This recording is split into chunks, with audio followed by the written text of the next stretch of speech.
আজকে মাননীয় প্রধান উপদেষ্টা এবং যারা এই সংস্কার কমিটিগুলোর প্রধান তাদেরকে আন্তরিকভাবে ধন্যবাদ এবং কৃতজ্ঞতা জানাতে চাই। আজকে আমাদেরকে এখানে আমন্ত্রণ জানিয়ে একটা সুযোগ করে দিয়েছেন আপনাদের কথা বলার শুরুটা করার জন্যে।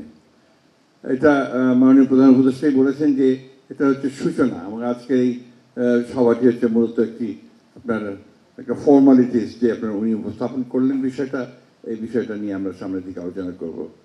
আমাদের নজরুল ভাই খুব সুন্দর কথা বলেছেন, একটা এটা না বললে হবে না, হচ্ছে যে আজকে দেশের সবচেয়ে বরেণ্য পণ্ডিত ব্যক্তিরা তারা আমাদের দেশের ভবিষ্যতের জন্য তারা কিছু সংস্কারের প্রস্তাব রচনা করেছেন। এখন আমরা এটাতে অত্যন্ত গর্বিত, আনন্দিত এবং আমরা বিশ্বাস করি যে এখান থেকে আমাদের অনেক ভালো কিছু নিশ্চয়ই বেরিয়ে আসবে এবং আমরা অনুরোধ করব যে আমাদেরকে যে হার্ড কপিগুলো দেওয়া হয় তাহলে হার্ড কপিগুলো নিয়ে আমরা এটার উপরে কাজ করতে পারি, কারণ আমরা এই ব্যাপারটাতে অত্যন্ত সিরিয়াস। কারণ আমরা নিশ্চয়ই লক্ষ্য করেছি আজকে আমাদের এখানে যারা উপস্থিত হয়েছি আমাদের দলের সবচেয়ে বয়স্ক যারা এবং যারা অভিজ্ঞ আমাদের স্ট্যান্ডিং কমিটির প্রায় 6 জন এখানে আজকে আমরা উপস্থিত আছি।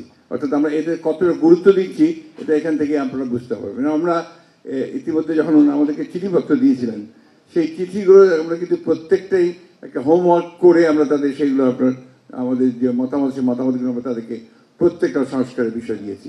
সুতরাং আমি কথা বাড়াবো না, আজকে কথা বেশি কিছু বলার নেই, শুধু একটা কথাই বলতে চাই যে মালিক এই দেশের মালিক হচ্ছে কিন্তু আপনার জনগণ, তাদেরকে কেন্দ্র করেই কিন্তু আমাদের সমস্ত কাজগুলো আবর্তিত হবে এবং ভবিষ্যতে আমাদের নির্মিত হবে সেইভাবেই। আজকের ছেলেরা তাদের প্রতি শ্রদ্ধা জানাতে চাই যারা প্রাণ দিয়েছে এবং সঙ্গে সঙ্গে বিগত 15 বছরে যারা এই গণতন্ত্রের জন্য সংগ্রাম করেছে, লড়াই করেছে, তাদের প্রতি আমাদের ভালোবাসা, তাদের প্রতি আমাদের শ্রদ্ধা আমরা নিবেদন করছি।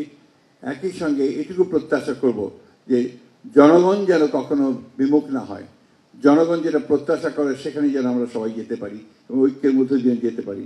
সুতরাং কথা বেশি কিছু নেই, আবারও ধন্যবাদ আমাদেরকে আহ্বান জানার জন্যে। আমরা কাগজপত্রগুলো পেলে আমরা সেইভাবেই আবারও আপনাদের সামনে উপস্থিত হব।